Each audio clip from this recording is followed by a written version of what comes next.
The Silent Viscount. Chapter 1. The House of Unspoken Things. The house at Blackwood Rise sat atop a gentle hill like a man holding his breath. Its grey stone walls absorbed the weak afternoon sunlight rather than reflecting it, and the ivy that crept across the eastern face had been allowed to grow unchecked for so many seasons that it had begun to nuzzle at the window panes like a persistent suitor. The gravel drive, recently raked, bore the fresh marks of carriage wheels, and from the open front door, open despite the chill of an October afternoon, a shaft of warm light spilled onto the steps. Inside that light stood Mrs. Holloway, the housekeeper, her hands clasped at her waist in a posture of anxious expectation. Beside her, bouncing on the balls of her feet with an energy that seemed to mock the very atmosphere of the house, stood a young woman of perhaps 22, peering down the drive with undisguised curiosity. "You'll wear out the flagstones, Miss Whitmore," Mrs. Holloway murmured, though there was no reproof in her voice. Indeed, there was something almost like relief in the way she watched the girl's restless movements, as if Miss Whitmore's very restlessness were a kind of warmth the old house had long been denied. Miss Emmeline Whitmore, Lena to those who knew her, though she had not yet been at Blackwood Rise long enough for anyone here to earn that privilege, turned from the doorway with a smile that crinkled the corners of her hazel eyes. "I cannot help it. I have been cooped up in that carriage for 3 days, and now to be so near London again, why, I feel as though I might simply fly there on my own wings." 3 days from Derbyshire is a long journey indeed, Mrs. Holloway agreed. "Will you take tea while you wait for your trunk to be brought up?" Lena hesitated. The house behind her, what little she had seen of it, was cavernous and shadowed, full of furniture draped in holland covers and paintings shrouded in dust sheets like ghosts at a masquerade. The front hall alone could have swallowed her family's entire cottage twice over, and the staircase that curved upward into gloom seemed less an invitation than a warning. She had been hired, after all, not as a guest, but as an employee, a music teacher for the young Lady Philippa Ashworth, sister to the Viscount St. James. "Perhaps I should wait until Lady Philippa is free," she said, her voice inadvertently dropping to a more proper pitch. "I would not wish to presume." Mrs. Holloway's expression flickered with something Lena could not quite read. Sympathy, perhaps, or a warning she was too kind to voice directly. "Her ladyship is aware of your arrival, Miss Whitmore. She asked to be informed the moment you were settled, and the Viscount—" She stopped, and the pause that followed was heavy enough to be felt. "The Viscount is indisposed. You will not be expected to present yourself to him." Lena nodded, accepting this as she had accepted the position itself, with a mixture of gratitude and uncertainty. The advertisement she had answered had been brief to the point of obscurity.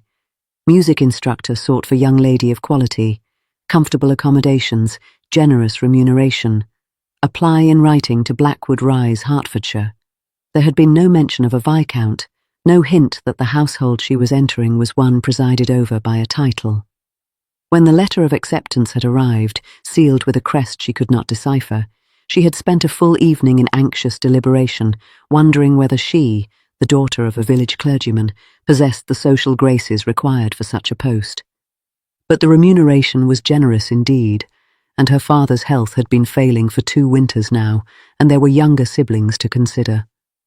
So she had packed her meagre belongings, kissed her mother's tear-wet cheek, and set out into a future she could not possibly have imagined. The tea, when it came, was served in a small morning room off the main hall, a room that had clearly been recently aired and dusted, though the chill of disuse still clung to its corners. Lena sat on the edge of a chair that was far too fine for her simple grey travelling dress, and tried not to stare at the portrait that hung above the fireplace. It showed a young man, perhaps 20 years of age, with dark hair and eyes the colour of a winter sea. He was handsome in a severe way, his mouth unsmiling, his posture rigid with the kind of self-possession that spoke of old money and older expectations. The artist had captured something in his gaze, a watchfulness, a distance that made Lena feel, absurdly, as though she were the one being studied. "That is the Viscount," Mrs. Holloway said quietly, following her gaze. "Painted 5 years ago, just before he went away." Away. To the peninsula. The housekeeper's voice was carefully neutral. He served with distinction. There was talk of a commendation, I believe. But when he came home...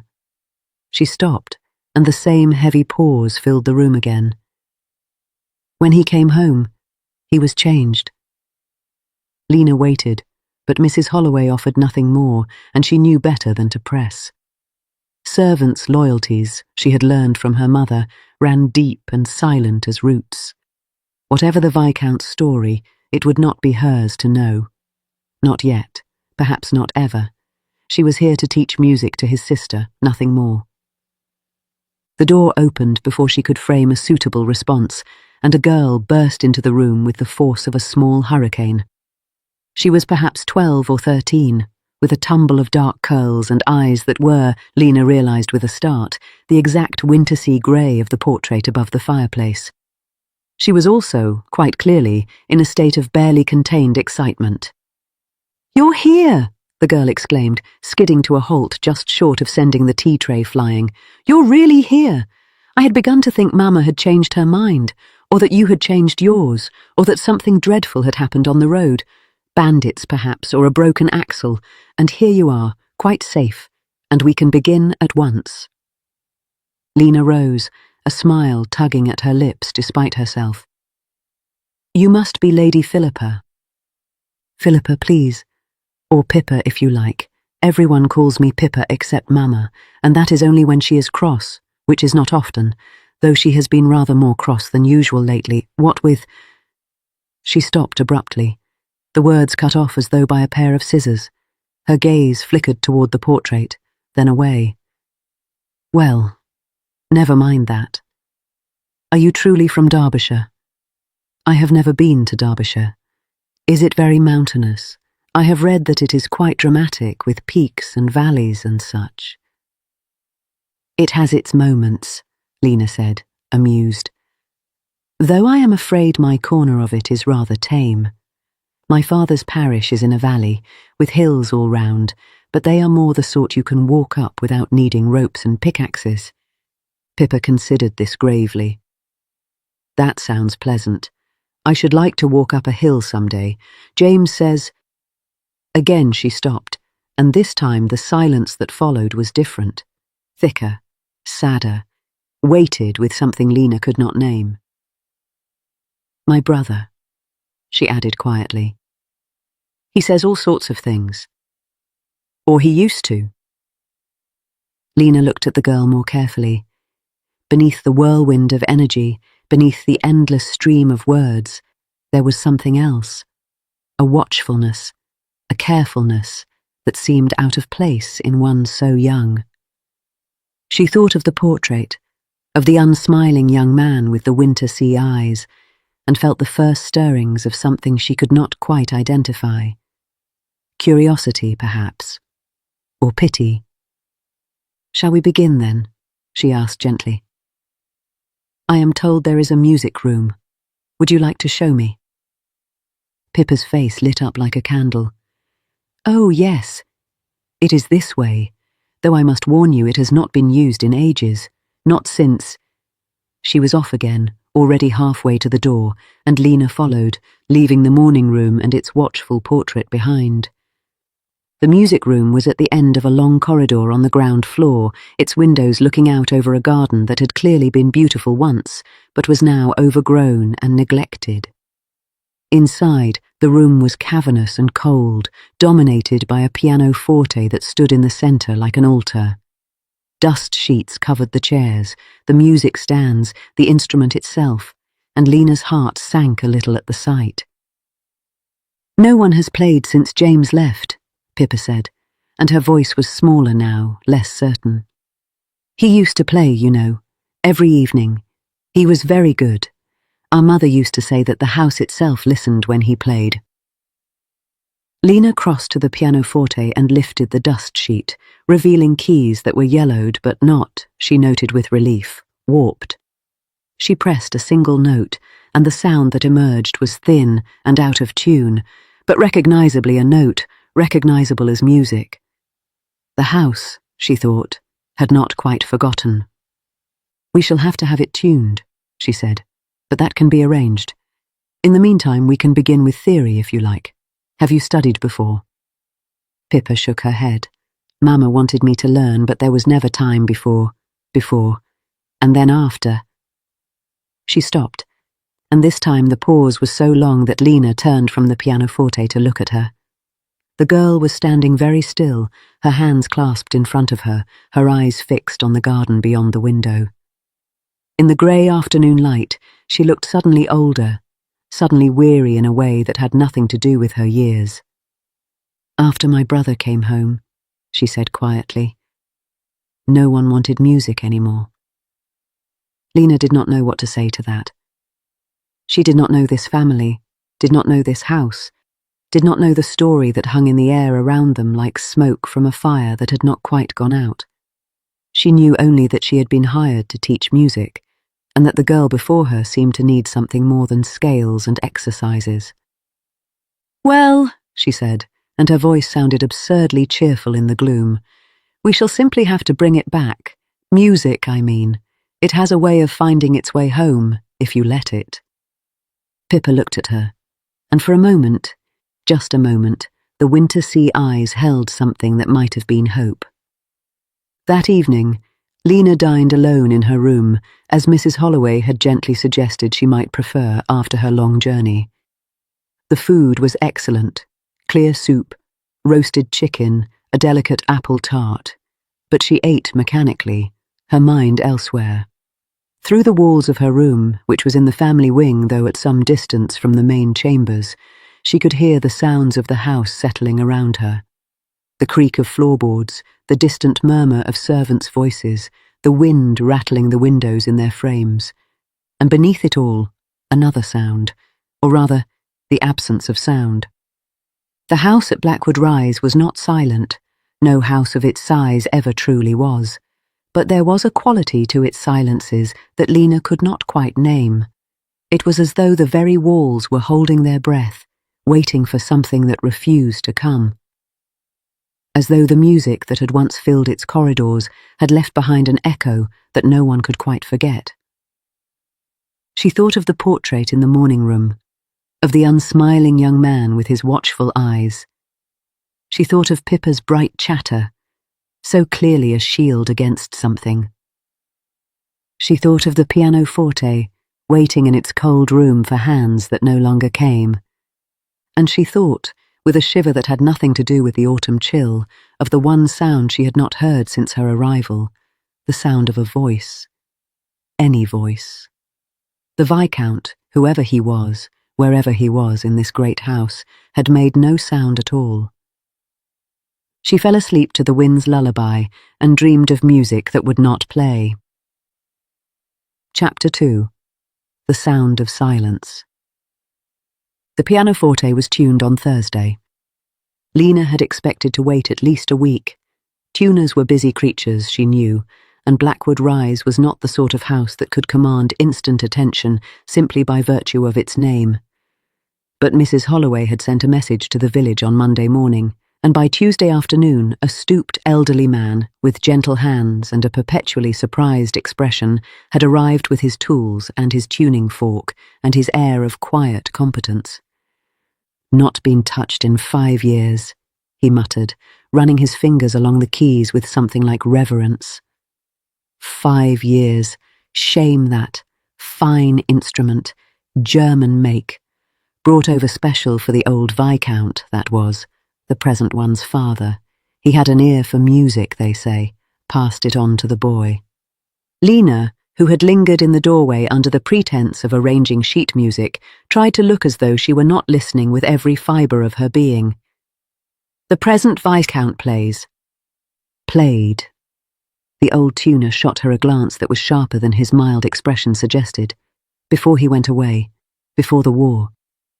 He bent to his work again, and his voice, when it came, was muffled. Different man now, they say, different entirely. Lena thought of the portrait, of the unsmiling young man with his watchful eyes. She thought of Pippa, of the way her chatter died whenever her brother's name was mentioned. She thought of the silence that filled the house like water filling a well. "What happened?" she asked, and then immediately wished she had not. It was not her place to ask, not her business to know. She was a music teacher, nothing more. But the tuner, if he heard the question, did not answer. He was absorbed in his work, tapping keys, listening with an intensity that shut out everything else. Lena took the hint and retreated to the morning room, where Pippa was waiting with a stack of theory books and a determination to learn that bordered on the ferocious. They worked through the afternoon, Lena teaching and Pippa absorbing, and by the time the light began to fade, the girl could identify every note on the staff and had begun to understand the difference between major and minor keys. She had, Lena realized with surprise, a natural aptitude, a quickness of ear and a sensitivity to tone that could not be taught. "You have a gift," she said, not for the first time. "If you apply yourself, you could be quite accomplished." Pippa beamed, then sobered. Do you think James would like to hear me play? Once I am good enough, I mean." Lena hesitated. She did not know the Viscount, did not know what he would or would not like. But Pippa's face held such hope, such desperate longing, that she could not bring herself to dash it. "I think," she said carefully, "that anyone would be glad to hear music played with such feeling. Whether your brother is ready to hear it, that is another matter. Some wounds take longer to heal than others." Pippa nodded, accepting this with a wisdom beyond her years. "He does not speak," she said quietly. "Not to anyone, not since he came home. He walks in the gardens at night when he thinks no one is watching, and he sits in the library for hours just staring at the fire. But he does not speak. He does not seem to hear when anyone speaks to him. Mama cries about it, but only when she thinks I cannot see. And the servants whisper. They think he has gone mad, or that the war broke something in him that cannot be fixed." Lena listened, her heart aching for this child who carried such a weight. "What do you think?" she asked. Pippa was quiet for a long moment. "I think," she said finally, "that he is still in there, somewhere. I think he is just hiding, and I think if we could find the right thing, the right sound, he might come out again." The tuned pianoforte waited in its cold room, and Lena, watching the girl's face, made a silent vow. Whatever it took, however long it took, she would help Pippa find that sound. The first time Lena saw the Viscount, she did not know it was him. It was 3 days after the tuning, and she was walking in the gardens, such as they were, in search of roses for the music room. Mrs. Holloway had mentioned that the old rose garden, though neglected, still produced a few blooms late into autumn, and Lena had thought that a bit of colour might make the room feel less like a tomb. She was bent over a particularly stubborn bush, wrestling with a thorny stem, when she became aware that she was being watched. The sensation prickled along her spine, raising goosebumps despite the mild afternoon sun, and she straightened slowly, turning to face whoever was there. He stood at the edge of the garden, half hidden in the shadow of a yew hedge. Tall and dark, dressed entirely in black, he might have been a figure from one of the Gothic novels her mother so enjoyed. His face was thin, almost gaunt, with hollows beneath his cheekbones that spoke of sleepless nights and uneaten meals. And his eyes, those winter sea eyes she had seen in the portrait, were fixed on her with an intensity that stopped her breath. For a long moment, neither of them moved. The wind stirred the dead leaves at their feet, and somewhere in the distance a bird called, and Lena stood frozen, her hand still reaching for a rose she had forgotten she wanted. Then, without a word, without a sound, the Viscount turned and walked away. He moved with the careful precision of a man who had learned to be invisible, to take up as little space as possible, and within seconds he had vanished into the shadow of the yew hedge, leaving Lena alone with her thorns and her racing heart. She did not mention the encounter to anyone. But that night, lying awake in her bed, she found herself listening, really listening, to the silence of the house. And beneath that silence, faint but unmistakable, she heard it, the soft creak of a floorboard in the corridor outside her door. The almost imperceptible whisper of breath. The sound of someone standing very still, very close, listening as she listened. She held her breath, waiting. The silence stretched on, thick and heavy as velvet. And then, just as she was beginning to think she had imagined it, there came another sound, so soft she might have missed it if she had not been listening with every fibre of her being. A sigh. Not a sigh of frustration or impatience, but something else entirely. Something that sounded, impossibly, like longing. And then the floorboards creaked again, and the footsteps retreated, and Lena was alone with the wind and the dark and the echo of a sound she could not explain. The next morning, she went to the music room early and played. Not the simple exercises she had been practicing with Pippa, but something else. Something older, deeper, more personal. A lullaby her mother had sung to her as a child, its melody simple and sweet, its harmonies uncomplicated by the demands of technique. She played it through once, twice, 3 times, her fingers finding the notes without conscious thought, her mind elsewhere entirely. And when she finished, when the last note faded into the cold morning air, she sat very still and listened. The house listened with her. For a long moment there was nothing. Just the wind, just the creak of old timbers, just the distant sound of servants beginning their day. And then, a floorboard creaked in the corridor outside. Soft, careful, deliberate. Lena did not turn, did not move, did not even breathe. The creak came again, closer this time. And then silence. And then, so faint she might have imagined it, the sound of breathing on the other side of the door. She played again, another lullaby, this one even simpler, even sweeter. And when she finished, she sat in the silence and waited.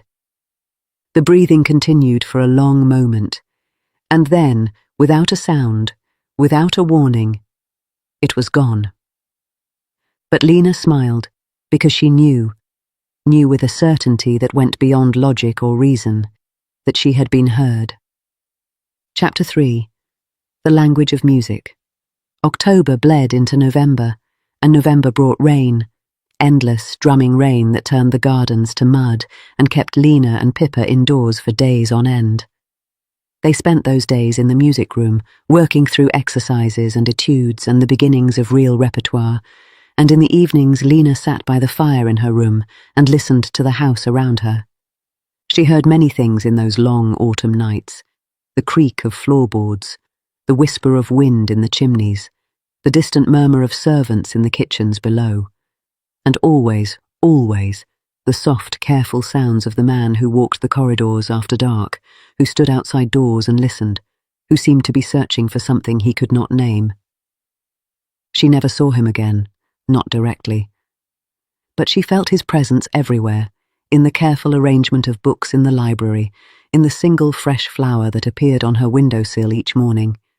Roses, at first, and then, when the roses died, hothouse camellias from the conservatory, in the way the servants moved more quietly when they passed the closed door of his rooms.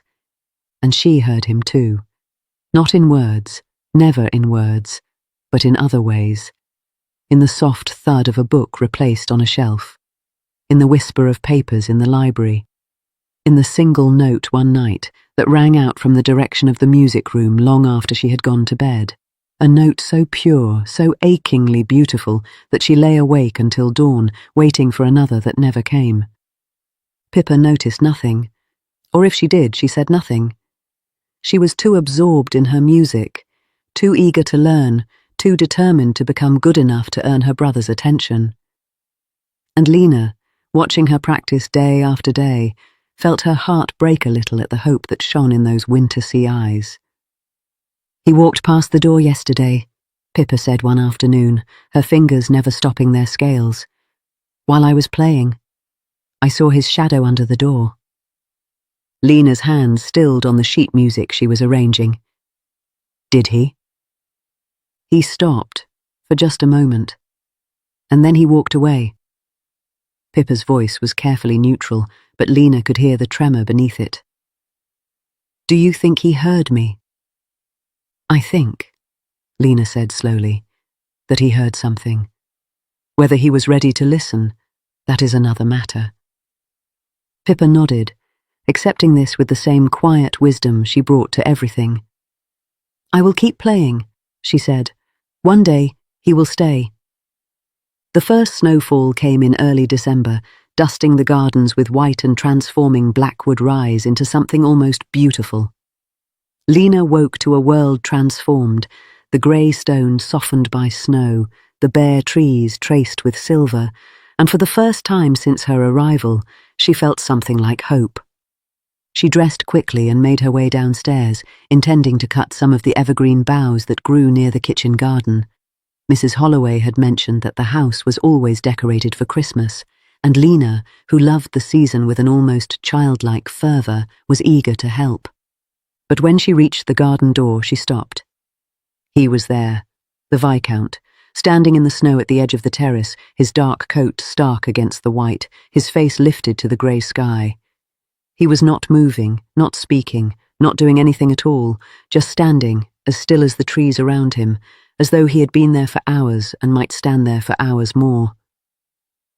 Lena watched him for a long moment, her breath clouding in the cold air. And then, before she could think better of it, she pushed open the door and stepped outside.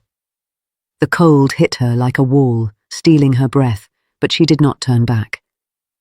She walked toward him slowly, carefully, her footsteps crunching in the snow, and when she was close enough to see the frost on his eyelashes, she stopped. "My lord," she said quietly. He did not move, did not acknowledge her presence in any way. His eyes remained fixed on the sky, his face expressionless, and Lena had the sudden, vertiginous sense that she was speaking to a statue, not a man. But she had come this far, and she would not turn back now. "I am Emmeline Whitmore," she said, "your sister's music teacher. I do not know if you are aware of me. I imagine you are aware of everything that happens in this house, even if you pretend otherwise." She paused, gathering her courage. "Pippa is very talented. She has a gift for music, a real gift, and she plays for you, every day, hoping you will hear." Still nothing. The Viscount's face might have been carved from the same stone as his house. "She loves you," Lena continued, her voice softening. "She misses the brother she used to know. And I think you miss him too. The man you used to be. The man who played the pianoforte every evening, who filled this house with music." For a long, terrible moment, nothing happened. The wind blew, stirring the snow at their feet. A bird called in the distance, and Lena stood in the cold, speaking to a man who would not, could not, hear her. And then, slowly, almost imperceptibly, something shifted in his face. Not much, just the faintest softening around his eyes, the slightest relaxation of his jaw. He did not look at her, did not speak, did not move. But something changed, something she could not name, and Lena knew with the same certainty that had guided her through the long autumn nights, that he had heard her. She turned and walked back to the house, leaving him alone with the snow and the silence. But as she reached the door, she heard it. A single sound, so soft she might have missed it if she had not been listening. Footsteps, following her. She did not turn, did not stop, but she smiled. That evening, she played for him. She did not plan it, did not even realize she was doing it until her fingers found the keys and the music began to flow. It was not one of the pieces she had been practicing with Pippa, not a lullaby or an etude or anything she had ever played before. It was something new, something that seemed to come from somewhere deeper than conscious thought. A melody that wound and turned and reached towards something just out of sight. She played for a long time, the music growing and changing, finding its own shape.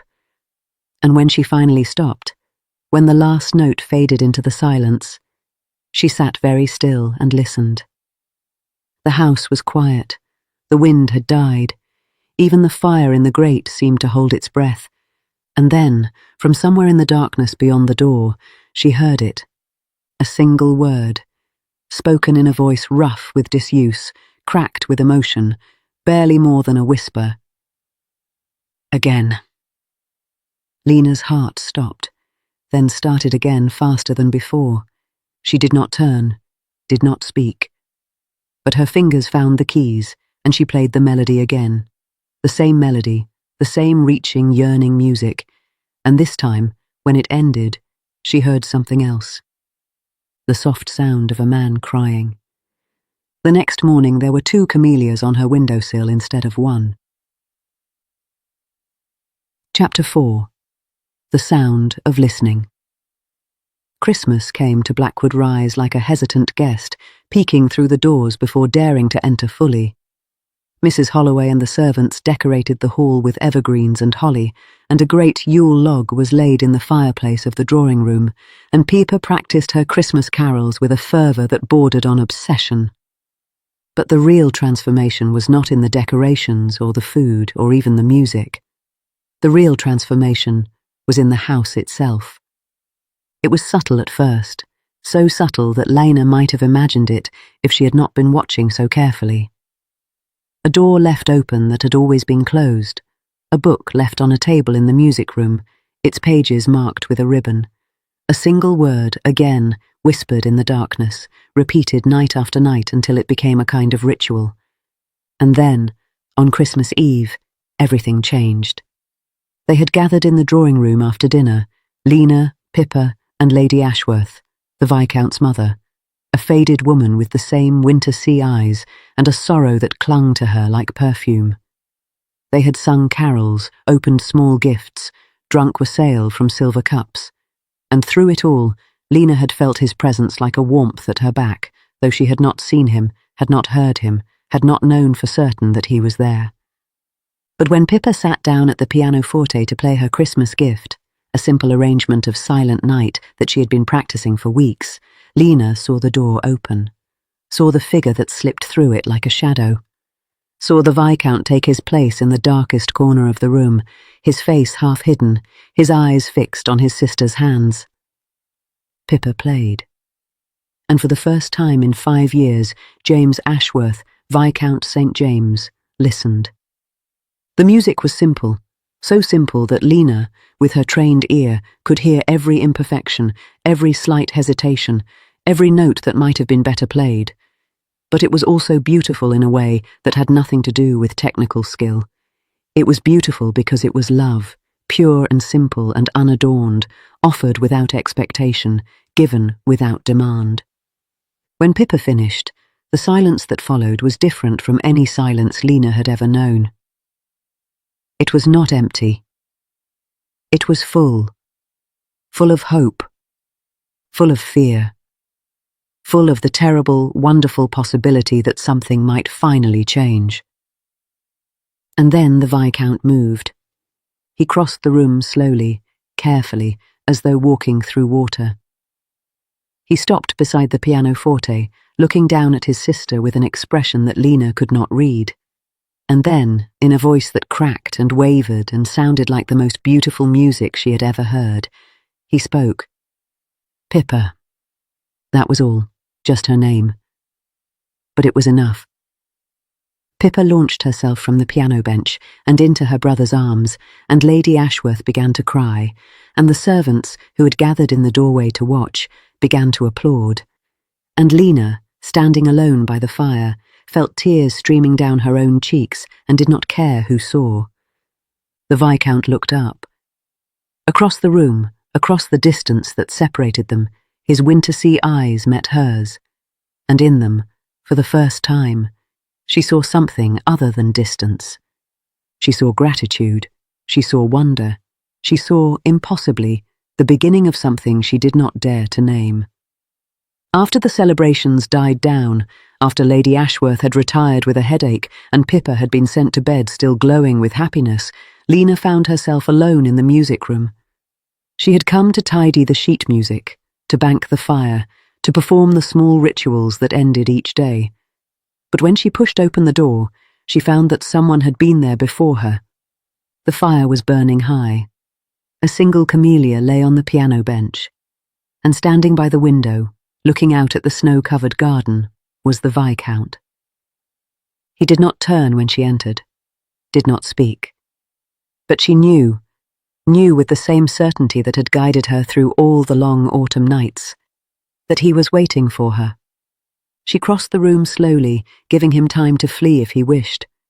But he did not flee. He stood as still as he had stood in the snow that first morning, his face half turned from her, his breath misting the cold window-pane. When she reached his side, she did not speak.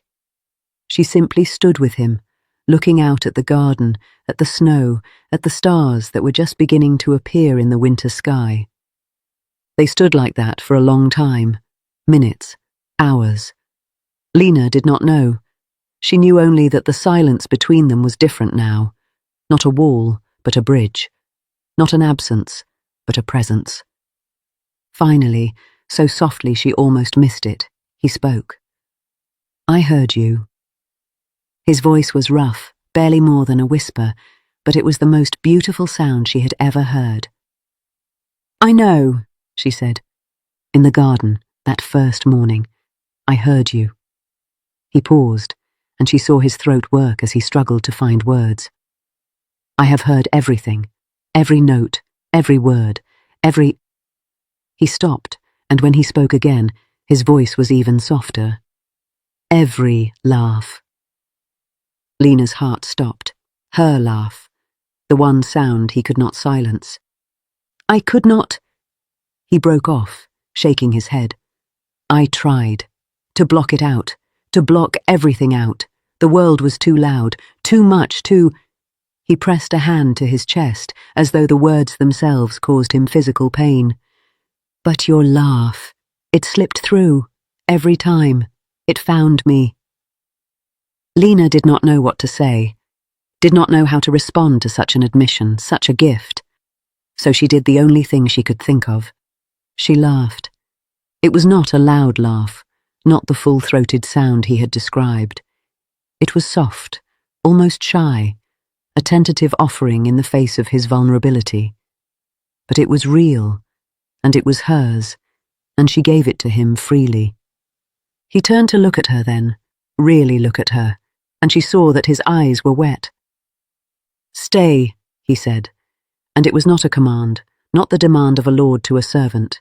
It was a plea, raw and desperate and hopeful as a child's prayer. "Stay and play, stay and laugh, stay and—" He could not finish, but he did not need to. Lena reached out and took his hand. It was cold, trembling slightly, but it held hers with a grip that was surprisingly strong. "I am not going anywhere," she said. "I have music to teach, a garden to tend, She hesitated, then smiled. A silence to fill. His hand tightened on hers, and for the first time since she had known him, James Ashworth, Viscount St. James, smiled. It was a small thing, that smile, tentative, uncertain, as though he had forgotten how. But it was real. It was his. And it was the most beautiful music Lena had ever seen. In the weeks that followed, the house at Blackwood Rise began to change in earnest. The Viscount appeared at meals, silent at first, then speaking in brief sentences, then, gradually, joining in the conversations that swirled around him. He walked in the gardens with Pippa, pointing out the first signs of spring. He sat in the music room while Lena taught, not speaking, not moving, but present in a way he had not been before. And one evening, when Lena had finished playing and the fire had burned low and the house had settled into its nightly silence, he crossed to the pianoforte and sat down. His fingers found the keys with the ease of long practice, and then, slowly, hesitantly, he began to play. It was the melody she had played that first night, the melody that had called to him, that had slipped through his walls and found him in the darkness. But it was different now, fuller, richer, woven through with harmonies that spoke of healing, of hope, of a future he had not dared to imagine. Lena listened, and as she listened, she wept. When he finished, he turned to look at her, and in his winter-sea eyes, she saw everything he could not say. "Thank you," he whispered. She crossed to him and took his face in her hands. "You are welcome," she said. And then, because it was true, because it had always been true, she added, "I love you." He closed his eyes, and for a moment she feared she had pushed too far, asked too much. But then he opened them again, and they were bright with tears and wonder and something she had never hoped to see. "I love you too," he said, and his voice, rough and broken and beautiful, was the sweetest music she had ever heard. Outside the snow began to melt, and somewhere in the darkness a bird began to sing. The silent Viscount had found his voice at last. Epilogue.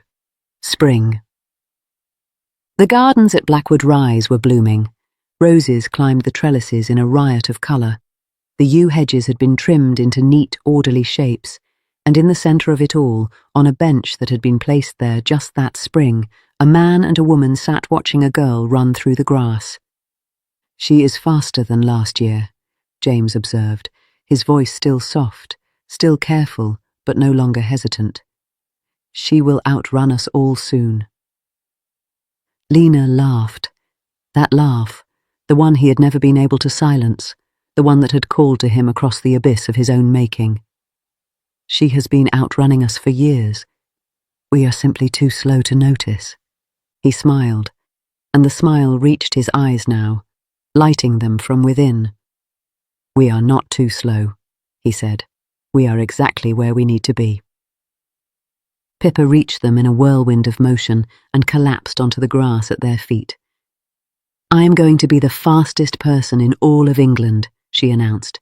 "Faster than horses, faster than carriages, faster than—" "Music?" Lena suggested, her eyes dancing. Pippa considered this. Music is different. Music does not need to be fast. Music just needs to be heard. James looked at his sister, at the woman beside him, at the garden that had bloomed from the ashes of his silence. And for the first time in longer than he could remember, he felt something he had thought lost forever. Peace. "Play for me," he said softly. "Both of you. Play for me." And in the garden beneath the spring sun they did. The music rose and swelled and filled the air, and the house at Blackwood Rise, the house of unspoken things, of silences too long kept, listened at last, and was healed, the end.